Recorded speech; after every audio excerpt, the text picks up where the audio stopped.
안녕하세요. 저는 워크렌즈 이레인입니다. 저는 2018년 11월부터 2019년 8월까지 10개월 동안 호주 멜번에서 워홀을 했습니다. 안녕하세요. 한나결입니다. 저도 멜번에서 2019년 4월부터 2020년 3월까지 11개월 동안 워홀을 했어요. 지금부터 같은 듯 다른 느낌 멜번 워홀 스토리 시작합니다.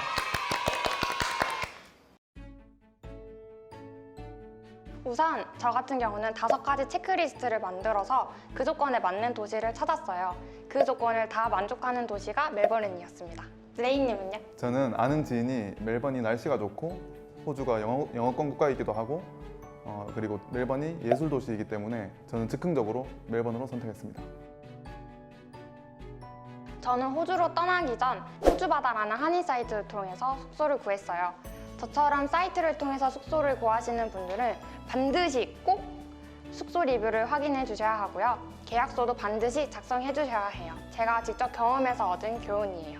사실 저는 한국에서 훌훌 떠나버리는 사람처럼 가고 싶어서 정말 아무것도 준비를 안 하고 갔거든요. 그래서 저는 멜번 공항에서 구글 맵으로 백패커스나 게스트하우스를 찾아서 3박 4일 동안 묵었습니다. 거기서 3박 4일 동안 묵을 동안 집을 구했고요. 집을 구할 때 방의 컨디션을 확인하는 인스펙션 과정을 거쳤고, 첫 번째로 제가 인스펙션한 곳이 마음에 들어서 그곳으로 제가 결정을 했습니다.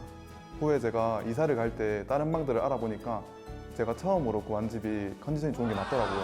그래서 제가 운이 좋았던 것 같아요.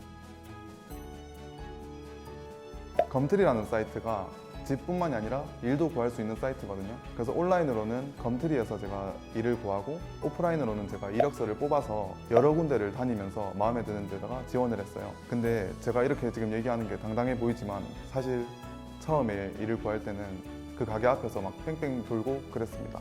근데 한 번 하니까 이게 자연스럽게 하게 되더라고요. 그래서 저는 처음으로 키친앤드 잡을 구했는데 프리미엄 BBQ 레스토랑의 주방에서 취직을 했습니다. 저는 한국에서 미리 이력서를 작성하고 호주에 도착하자마자 이력서를 뿌리고 다녔어요. 저녁에는 숙소에 도착해서 이메일로 호주바다, 멜번 스카이, 시크 등의 구직 사이트를 이용해서 지원도 했습니다. 50군데 이상 지원하고 여러 군데에서 트라이얼도 했지만 채용까지는 힘들었어요. 마지막에 이메일로 지원한 한인 식당에서 연락이 와서 그곳에서 웨이트리스로 일하게 되었습니다. 저는 사실 일하던 곳이 오후에 일을 시작하는 곳이어서 오전 잡도 구하려고 했어요. 근데 제가 건강상의 문제로 오전 잡을 못 구하게 되었거든요. 그래서 제가 오전에 이 시간을 어떻게 하면 유의미하게 보낼 수 있을까 싶어서 멜번 시티 근교를 많이 돌아다녔습니다. 쇼핑몰도 가고 카페도 가고 전쟁기념관 등을 많이 돌아다녔습니다. 그 중에서 저는 피츠로이라는 곳을 되게 자주 갔는데요. 그 동네는 건물도 낮고 되게 힙한 가게들도 많고 음식점들도 많아서 서울의 연남동 정도의 느낌이라고 생각하시면 됩니다.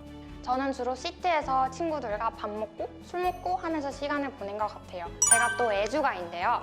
호주에서 와인이라는 신세계를 접해서 울월스나 콜스 등 대형마트에서 와인을 사서 주로 혼술을 했던 것 같아요. 호주에는 정말 다양하고 맛있는 와인과 술들이 있기 때문에 애주가이신 분들은 다양한 술을 도전하는 것을 취미생활로 삼으셔도 좋을 것 같아요. 무슨 술을 마셔야 할지 모르겠다면 투 브라더스의 애플 사이더와 브라운 브라더스의 모스카토 코스트코의 알리제를 드시는 것을 추천드려요. 저는 멜번에서 수많은 곳을 다녔지만 모닝턴 페닌슐라 핫스프링을 가장 추천드리고 싶습니다. 제가 함께 일하던 동료들과 노천 온천에서 호주의 노을을 바라볼 수 있는 그 시간이 정말 잊혀지지가 않거든요.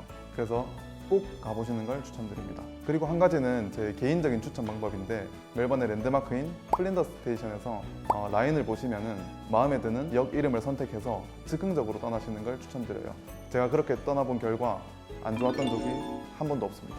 저도 모닝턴 페닌슐라 가봤는데 정말 좋더라고요. 핫스프링 가실 분들은 아침 일찍 가셔서 아침 해와 함께 깨끗한 물에서 즐기시는 것을 추천드려요. 저는 또 한국에서는 동물원을 잘 안 갔지만 호주에서는 동물을 좋아하는 친구와 같이 야생 생태공원을 많이 돌아다녔어요. 동물들을 살기 좋은 환경에서 사육하는 것을 보고 한국과 많이 다르다는 것을 깨달았고, 구경하면서 힐링도 할 수 있어서 곳곳에 있는 야생 생태공원을 가보시는 것을 추천드려요. 저는 현지에서는 사실 영어 공부를 따로 많이 하진 않았어요. 근데 일하는 동안 간단하게 몸에 익게 되는 업무용 영어나 그리고 외국인 친구들과 자연스럽게 대화하면서 알게 되는 스몰 토크 문화가 제 몸에 배었던 것 같아요.